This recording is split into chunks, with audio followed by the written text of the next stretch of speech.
Sama Bapa dan Putra dan Roh Kudus. Amin. Shalom Aleichem bersama Mesian.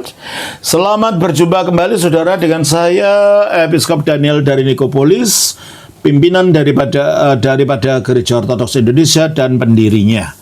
Kita akan melanjutkan menjawab pertanyaan-pertanyaan dari yang saudara kirim, dan ini masih kiriman dari saudara Eduardo. Tolong dibacakan. Baik Romo, pertanyaan berlanjut. Bagaimana cara menjelaskan tentang kejamakan kesadaran tersebut? Apakah bisa dijelaskan dalam pendekatan relasional? Ya, memang. Pendekatan relasional. Teruskan. Misalnya dalam hal Allah Bapa dan Roh Kudus. Coba baca dulu ayatnya. Jika dibandingkan antara 1 Korintus 2 ayat 11. Siapa gerangan di antara manusia yang tahu apa yang terdapat di dalam diri manusia selain roh manusia sendiri yang ada di dalam dia? Demikian pula tidak ada orang yang tahu apa yang terdapat di dalam diri Allah selain roh Allah. Jadi roh Allah ada dalam diri Allah, dan roh Allah itu menyelidiki apa yang dalam Allah. 1 Korintus 2 ayat 10. Karena kepada kita Allah telah menyatakan oleh roh, sebab roh menyelidiki segala sesuatu, bahkan hal-hal yang tersembunyi dalam diri Allah. Jadi sebenarnya menyelidiki tabathi tu theo. Tabathi itu kedalaman Allah, hakikat Allah. Roh menyelidiki di sini.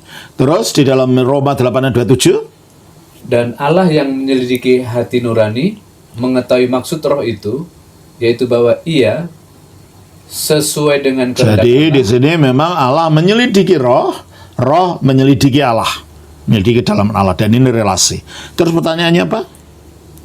Jika dibandingkan antara 1 Korintus 2 ayat 11 dengan Roma 8 ayat 27, Sudah kita baca tadi. Terus terlihat secara eksplisit relasi antara Bapa dan Roh Kudus saling menyelidiki. terus Namun bagaimana dengan relasional antara Allah Bapa dengan firman-Nya? ya. Apa ada ayat yang menjelaskan secara eksplisit menjelaskannya tanpa harus menghubungkan firman dengan hipostasis pribadi manusia Kristus Yesus? Ya, ada.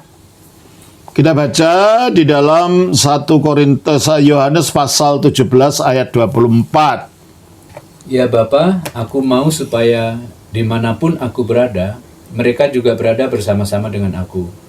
Mereka yang telah Engkau berikan kepadaku, agar mereka memandang kemuliaanku yang telah Engkau berikan kepadaku, sebab Engkau telah mengasihi aku sebelum dunia diciptakan. Jadi ini Kristus berbicara tentang Bapa mengasihi dia sebelum dunia ada. Jadi ini tidak berbicara tentang Kristus dalam inkarnasinya ya.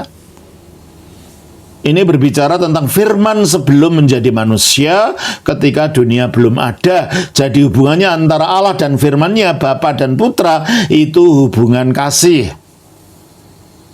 Sebaliknya, hal yang sama dikatakan oleh Putra di dalam Yohanes pasal 14 ayat 31. Tetapi supaya dunia tahu bahwa aku mengasihi Bapa dan bahwa aku melakukan segala Terima sesuatu. kasih, aku mengasihi Bapa, Bapa mengasihi aku.